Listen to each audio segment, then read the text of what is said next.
all, welcome to Homeschool. Hope you people are doing good.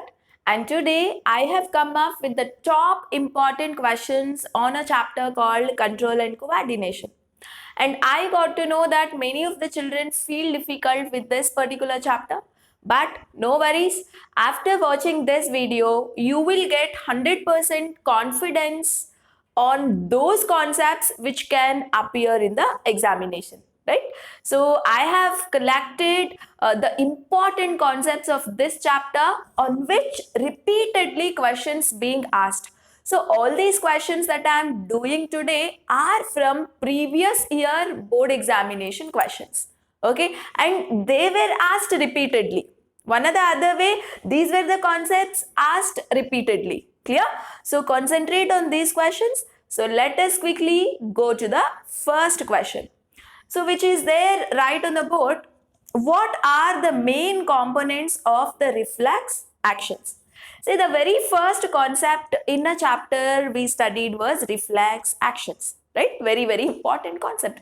And one more thing, guys, if you want to get 100% clarity on all the concepts, you know, the entire chapter was explained very detailedly in the videos. So you can just go to the link that is provided in the description. So you will have videos on control and coordination chapters. Every concept was explained in detailed way.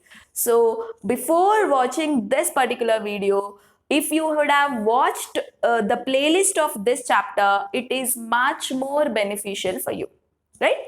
Okay. So reflex actions. So what are the reflex actions? We all know it is the sudden actions shown by the spinal cord is called reflex action.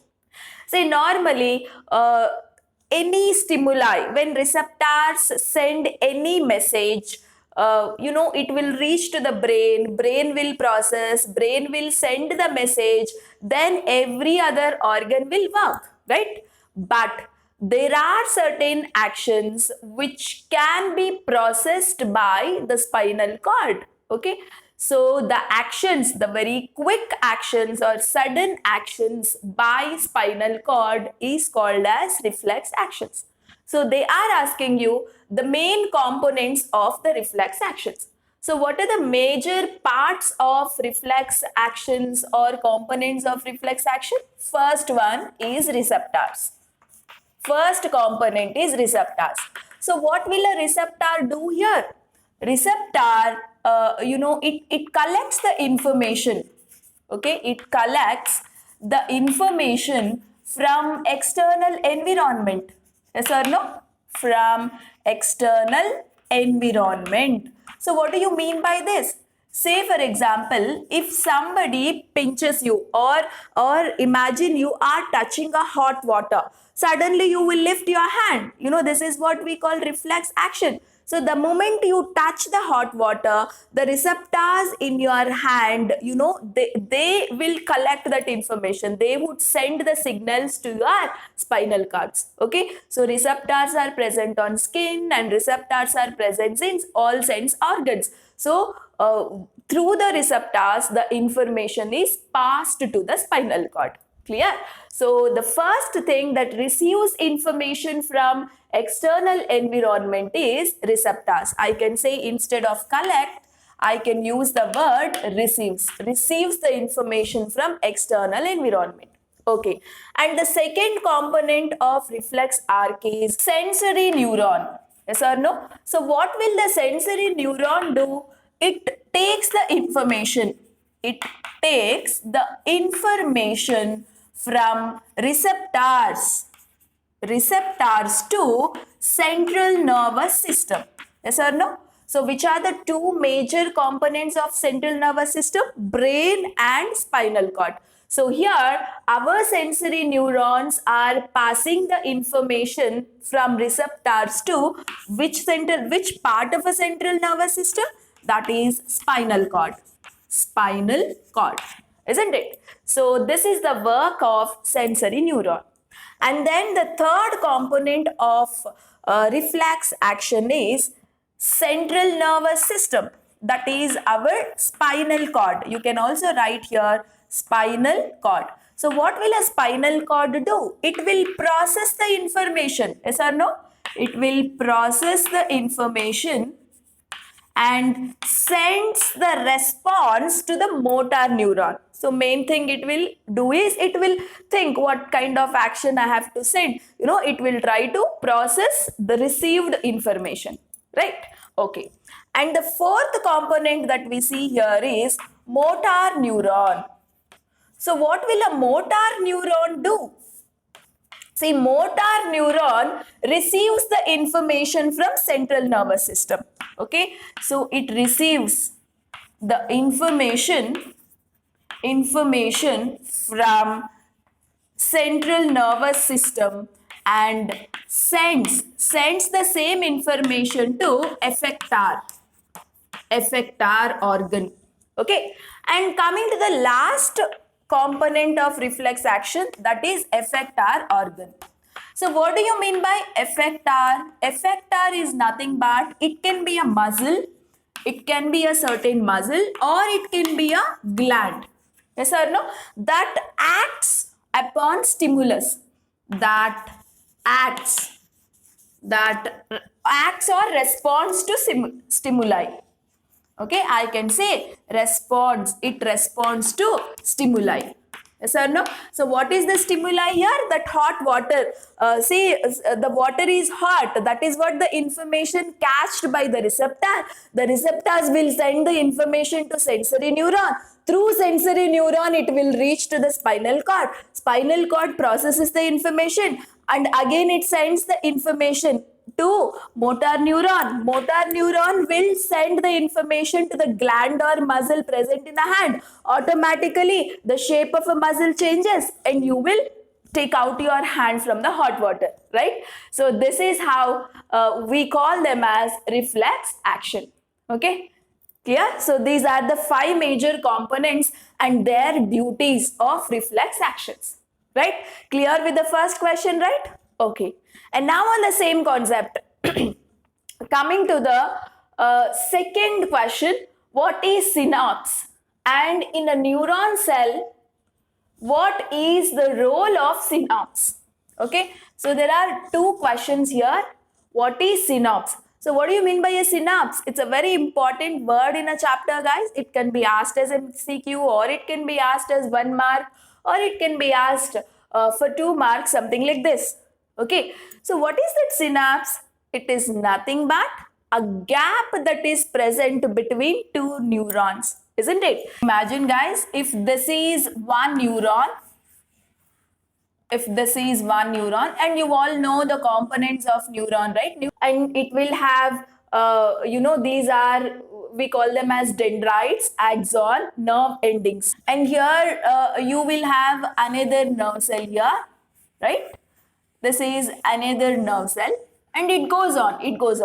And this is the nerve ending of one neuron and these are the dendrites of another neuron, right? And this gap between one neuron and another neuron is called as synapse. So what is the definition you will give? Gap between neurons is called synapse, isn't it? Right. Okay, and now look at the second part of the question. Read the second part of the question carefully. In a neuron cell, what is the role of synapse? So what is the importance of this synapse? So what happens in this gap? Information from external environment is passed through neuron in the form of electric impulse. Yes or no? Whatever information that receptors have collected from external environment, it will be passed. It is carried through neurons only, right? So neuron will carry that information in the form of electric impulse. Okay. So in a neuron, the information is carried in the form of electric impulse. We call that as electric impulse, isn't it? Fine. And the moment it reaches to the nerve ending, if it has to go to another neuron, there is a gap here. So what happens here? That electric impulse gets converted into chemicals. Okay, that electric impulse gets converted into chemical message. Now the same message is passed by the chemicals here, right? So the chemicals that are secreted in this synapse are called neurotransmitters. So what type of chemicals you will find in the synapse? You will have something called neurotransmitter. Okay, so these are the chemicals. These neurotransmitter is passing that information. It is passing that information to the dendrite,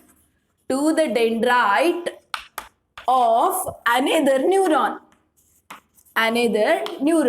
So once that chemical information, whatever the information the neuron has carried, no, as an electric impulse, that when it reaches to the nerve ending, it gets converted into chemical message. That means chemicals are passing that message to another neuron now. Which type of chemicals are there present at the synapse? You will have neurotransmitters. So these neurotransmitters are passing that information to dendrites of another neuron, and the moment information reaches to the dendrites and the information is again getting converted into electric impulse, and that way that electric impulse would be passed on to next neuron. Okay, so the same thing continues. If there was another neuron here, again in the gap, the moment the electric impulse reaches the nerve ending, it would get converted into chemicals, right? Neurotransmitters are passing that information to the dendrite of another neuron, and there again the chemical thing is getting converted into electric impulse. So that way the message that was collected by the receptors are getting passed through neurons, and it will reach to central nervous system for the processing of information, isn't it? So that is what happens in the synapse. So that is the importance of synapse. Okay, so what is the answer you will mention there? So in the synapse, there are certain chemicals generated the moment information is reached to the nerve ending. What are the names of those chemicals? Neurotransmitters. So these neurotransmitters passes the information to the dendrite of another neuron. Okay, so this has to be the answer for this question. Let us see next question. Look at the third question. Which part of the brain controls involuntary actions? After reflex actions, the second aspect of the chapter is human brain. So we have studied how to draw a human brain, different parts of human brain, and which part of a brain does what work. All this was beautifully explained in my video, on which the link is provided in the description. Please have a click on a link so that you get detailed information about human brain. Okay, so they are asking which part of the brain controls involuntary actions. So what do you mean by involuntary actions? Involuntary actions are those actions which are not under our thinking process control, right? So there are certain processes which a human body does which are not in our control, like coughing, sneezing, vomiting. Say you think of controlling it. Can you control them? Definitely no, right? You can't control these things, right? Coughing, sneezing, vomiting, all of them are called as involuntary actions. Even the digestion, heartbeat, say heart beats 24/7. If you want to control over your heartbeat, you can't control it. Your thinking process cannot control it, right? It happens all the time on its own. So all these are called involuntary actions. So which part of the brain controls involuntary action? Brain has three major parts. Forebrain, right? Midbrain and hindbrain. Remember, midbrain as well as hindbrain.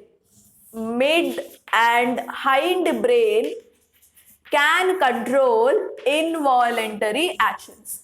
Okay, fine. And relating to the same question, you have the fourth question. Read it carefully. Write the functions of any two regions of hindbrain. Okay, see, you have three regions mainly in the hindbrain. One is pons, okay. cerebellum, which looks like a tree-like structure, and the last one is medulla oblongata. Medulla oblongata. So these are the three major parts of hindbrain. So they are asking you, write the functions of any two regions of hindbrain. Okay, so I am giving you the functions of cerebellum and medulla oblongata, which can be frequently asked in the questions. So what does the cerebellum do? You know, cerebellum actually controls the body posture, controls equilibrium, or I can say controls the balance of body. Okay, it can control the balance of body, or I can say equilibrium of different body parts, right? And it maintains the posture. Body posture also is controlled by which part of a brain? Hind brain, again in that cerebellum. Okay, so this is the main duty of cerebellum. Coming to the medulla oblongata, you know, this medulla oblongata controls some of the involuntary actions like sneezing, okay, vomiting, coughing, right? Coughing, all these actions, involuntary actions, are controlled by medulla oblongata. Okay, so this is few important things that you have to know about human brain. So you need to know how to draw a human brain, and later you must know what are the three parts of human brain, which part has what work to do. You know, on this the questions can be asked. Fine. So after completion of the concept human brain, I am going for the various hormones that are present in the human system, right? You have various glands like thyroid gland, pancreas is there, and then pituitary gland is there. So each and every gland will secrete a certain hormone which will do a particular work inside a body, right? So over secretion of hormone leads to a disease, under secretion of hormone also leads to a disease. So all this was very nicely explained in the video. Please go to the link and have a look. Okay, fine. So here I have got few questions on hormones which were frequently asked in the previous year examination. See, you can look at the fifth question there. Name the hormones that are released in human males and females when they reach puberty. Okay, so at the age of 13, 14, both in human males and females, there are certain hormones gets generated which is responsible for secondary characters in both males and females, right? So they are asking you what hormones are secreted in males and females. Okay, so coming to males, so in males, so which is the hormone secreted? Testosterone. Remember the name, testosterone is the hormone secreted in human males. So where is it secreted? It is secreted in the gland testis, right? Fine. And coming to the females, in human females, we observe the secretion of estrogen, okay, and also progesterone. These are the two hormones that can be secreted in human females where they are secreted in ovaries, right? So very important hormones and their secretion in case of these particular glands, testes and ovaries. Okay, fine. And coming to the next question, this is also very important on thyroxine hormone. Why is it advisable to use iodized salt in our diet? Okay, we should consume the salt that contains iodine. So we need to constantly supply iodine into a human body. What may be the reason for that? You know, iodine stimulates thyroid gland, okay, to secrete a hormone, which is the hormone secreted by thyroid gland. Can you able to recall, right? The hormone is thyroxine. Yes or no? So thyroxine hormone is the one secreted in thyroid gland, and if a thyroid gland have to secrete thyroxine, it has to get stimulated with the help of iodine. Okay, say if you don't take iodine in your diet, you know what happens? You will observe a disease called goiter. Goiter is the disease observed, right? What do you mean by goiter? Enlargement of thyroid gland is called goiter. So these are some famous questions that I got from hormones. Okay, let us go for the next concept now. Coming to the sixth question, guys. Sixth question, seventh question are purely based on the plant movements and plant hormones. Okay, so we studied the tropic movements of plants, a very important concept, right? So let us see a question on that. Write one example each for the following tropic movements. Say there are various tropic movements, right? Phototropism, hydrotropism, geotropism, chemotropism, thigmotropism. Yes or no? So what do you mean by phototropism? The plant part which is moving towards the light. Photo is light. Moving towards the light is called phototropism. What do you mean by geotropism? The plant part moving towards the earth, right? Say for example, roots. This particular movement of plant part towards the earth is called geotropism. Geo is what? Earth. Okay. Hydrotropism, the plant part which is moving towards water is hydrotropism, right?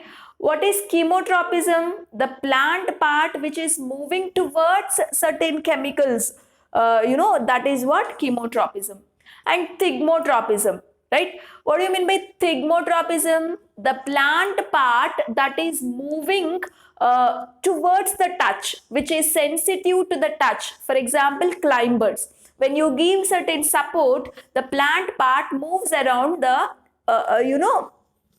support, isn't it? So sensitive to touch. That is what we call thigmotropism. Thigmo in the sense touch, sensitive to touch. Fine. And now they are asking one example each for a tropic movement.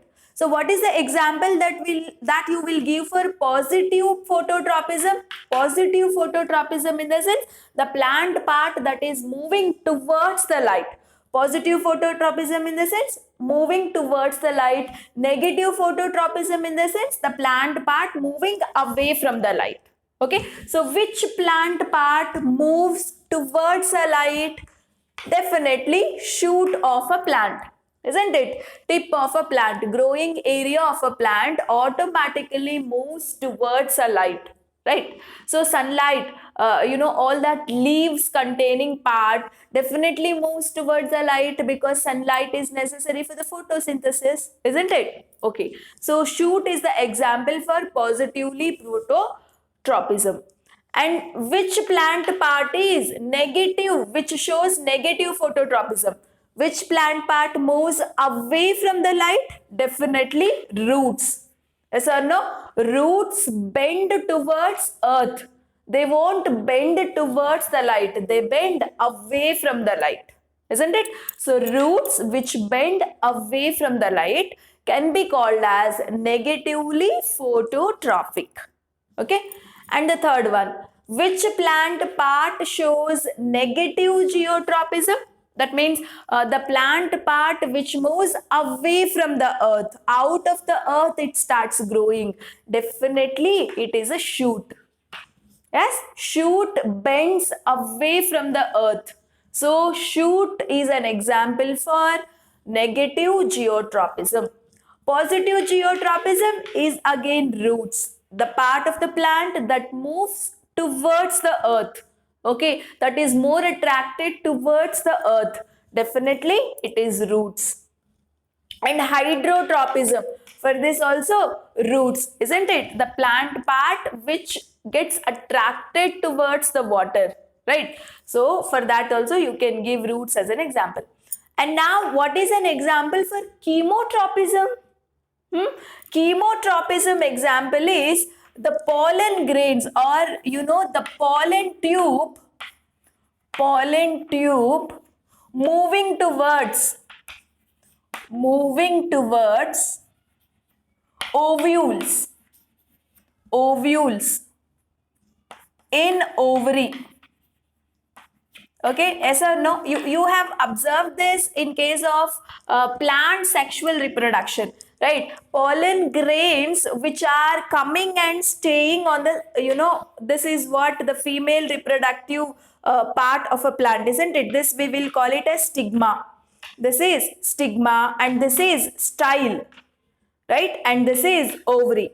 So what happens when pollen grains come and settle on stigma? A pollen tube, a pollen tube that gets generated and it moves towards the ovules. Ovules are there inside. See the pollen grain, this is the male gamete that has to meet the female gamete, isn't it? How will a male gamete meets female gamete? That has to pass through pollen tube. How will a pollen tube grow? It will grow towards, it grows towards the ovule.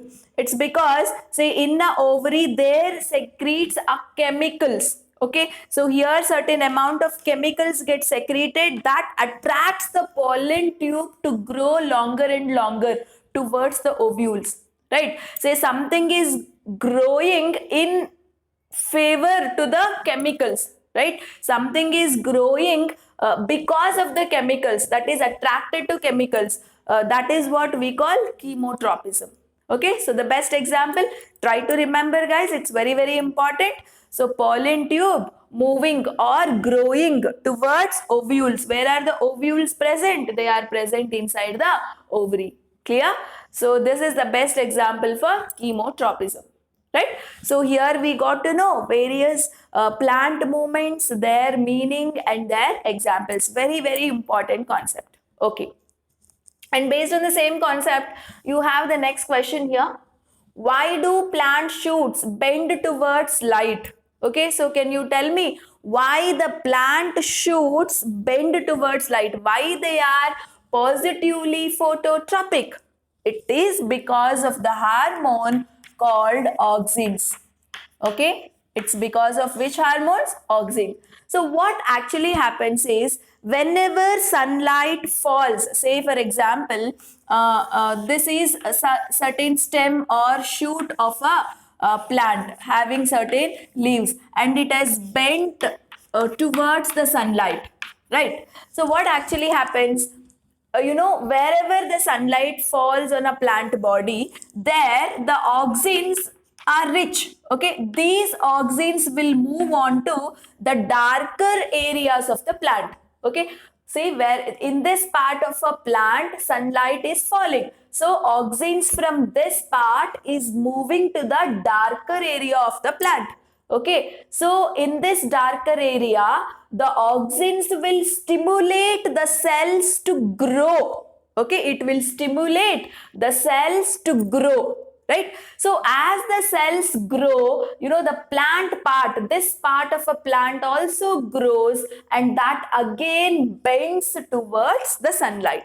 So this is what actually happens, right? So the same question can be asked in a different way. See how concentration of auxins stimulate the cells to grow longer on the side of shoot which is away from the light, right? So how is the shoot away from the light is also growing? It is because the auxins are spreading to a darker area of a plant. Darker area in the sense, the area which is not exposed to sunlight.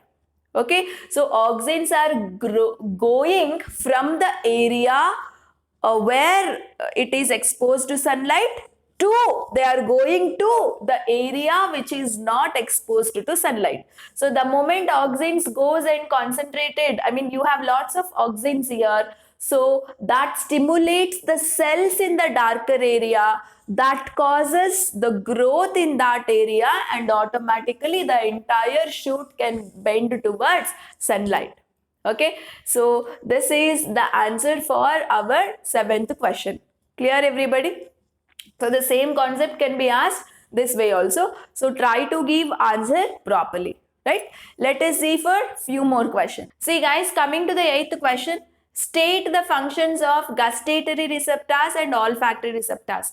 we have different types of receptors, isn't it? So thigmoreceptors, gustatory receptors, olfactory receptors, right? So what do you mean by gustatory receptors? Gustatory receptors are those receptors which are sensitive to taste. Okay, so these receptors are actually present in the tongue and they are sensitive to taste. Fine. Olfactory receptors are those receptors, they are present in nose, sense organs, and these olfactory receptors are actually sensitive to smell. They detect information through smell, and here the information, external and environment's information is detected by taste. Clear? So that is the duty of gustatory and olfactory receptors. Fine. And the next, ninth question, very simple. Explain any three directional movements of plants.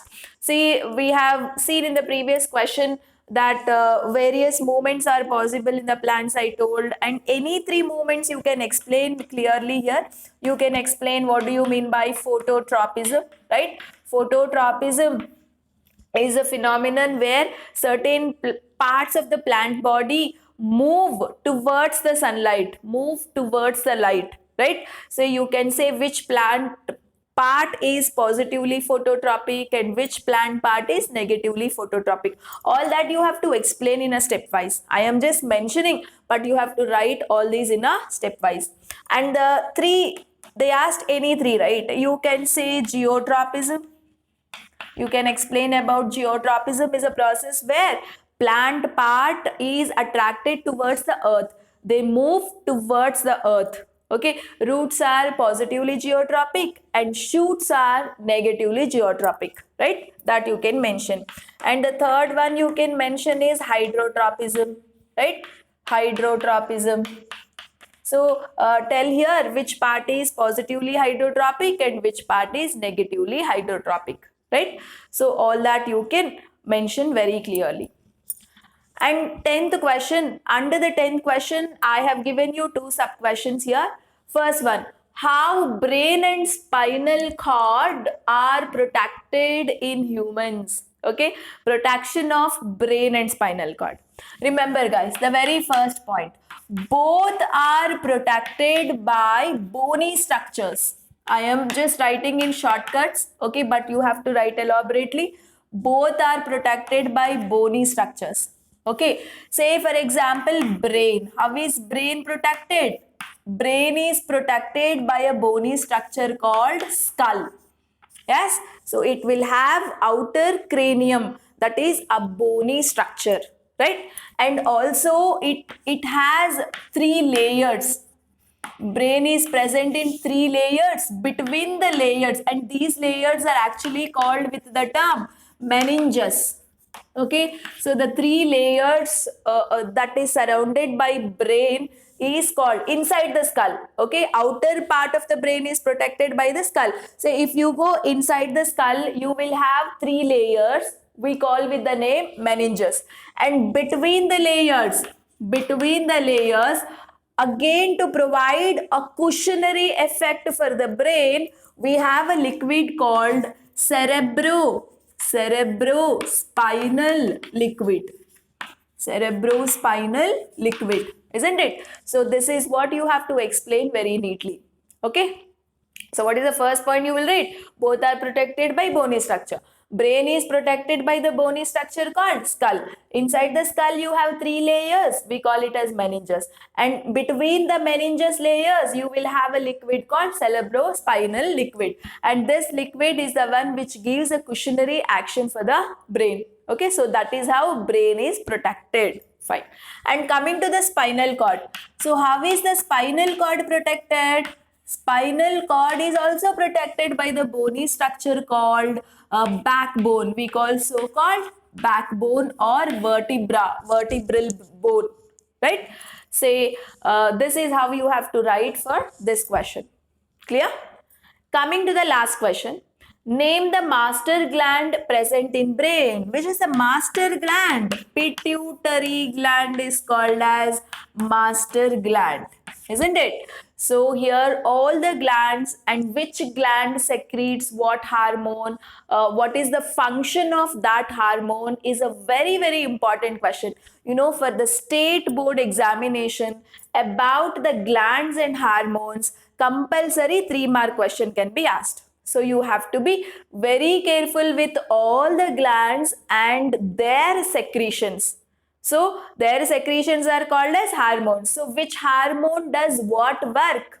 Okay, and by the deficiency of hormone, there are certain diseases caused. So what disease is caused by the deficiency of which hormone? This is also very, very important. So clearly it is explained in my video. Go to the description where the link of playlist of this chapter is provided. You can watch all the videos and get 100% clarity. So with this, I am completing a chapter called Control and Coordination. In my next video, I am coming up with one more important chapter, Periodic Classification of Elements, and also Metals and Non-Metals. Okay, so with this, I am completing a video. Do subscribe our channel to learn the concepts in a easiest way and in a detailed way. Thank you so much and all the very best for your examination.